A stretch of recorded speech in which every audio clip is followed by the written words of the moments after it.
പോറല് പോലെ വിൽക്കാതെ നിൽക്കുന്ന കണ്ടില്ലേ? ഇങ്ങനെ ഓജസ്സും തേജസ്സും ഉള്ളൊരു പൂജയെ നിന്റെ മുമ്പിൽ എത്തിച്ചു തരുമെന്നാ ഞാൻ പറഞ്ഞത്. മണിച്ചിത്രത്താഴ് കളിക്കുന്നു. ഇയാൾ ആര്? ഡോക്ടർ സണ്ണിയോ?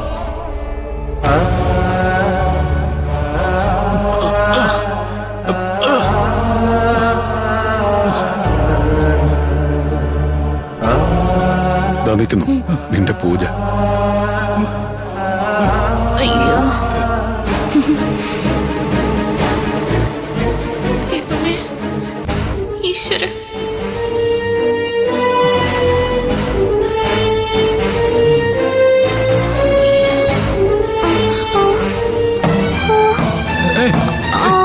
അങ്ങളെ അയ്യോ, പൂജ അമ്മയാ.